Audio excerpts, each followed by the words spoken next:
धनी के मोड़े तू चरी आंसू तो चित्तो आई काय वगैरह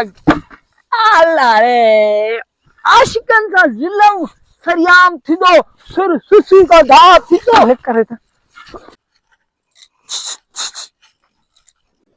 के राय ये बात जिन घर में भूत चिड़िया था। ओ मुझे सुना जिन भूत कौन है तुझो दिलबर कोट पियो पियो अच्छे तो दा सिर सैयद जो बच्चे लव यू केड़ा हालन तुझा खुश वेठी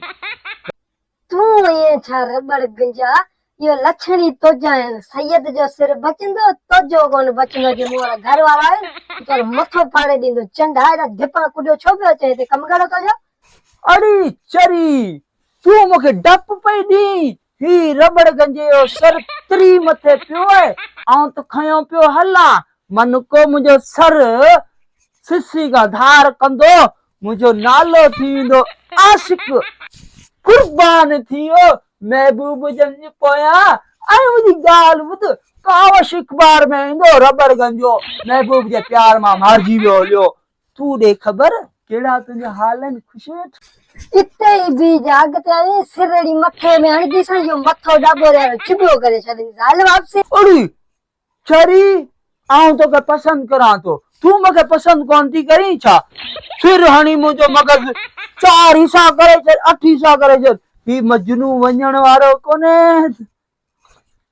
तू लक्षण कर ऐसा घरा वञ मोरो घर वारो ईंदो हूंदो ई मूंखे कम चाहियो तोखे भी पादर ॾींदो मूंखे भी खाराईंदो छो अची मूंखे मारण पोयां लॻो आहे आऊं तोखे कोन थी पसंद कयां तुंहिंजो मुंहुं ॾिठो अथई पंहिंजो मथो रोडावणिया कंजा तर तां शक्ल ॾिसां त उल्टी थी अचे तो हल निकर हितां हल हाणे सिर मथे में अरे यार तू बाहर जो यूं दी फाड़ी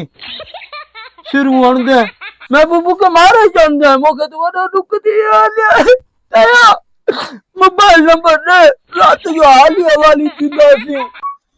थप्पड़ नी नंबर दे करे ता तो चा भी करायो ना हां तू कौन है पीछे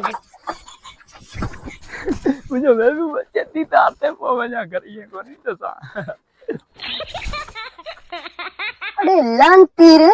तू यहाँ कौन बियो ये तो के सिरो है दी मथे में तर भला बन्ने माऊ जो धनी दो तो मेहरबानी करे अल्लाह के वास्ते कर बन्ने धनी के मोड़े तू चरी आंसू तो जो चित्तो आई काय वगैरह अल्लाह रे आशिकन सा जिलम सरियाम थीदो सुर सुसी का धा थीदो ने करे था निकर मुझे घर जुत्ती मुझे जुत्ती निकर था निकर बेइज्जती न कर असी इज्जत वाला मानू आयू इश्क कंदा आयू तो सरियाम कंदा आयू तर निकर था घर का बाहर निकर तो कचवा निकर बाहर हां ओके थोड़ो मूड से लांतीर चमा इस पे बुद्धि कौन जल्दी करे था यार ये ना कर आशिक सा एडो जुल्म छोटी करी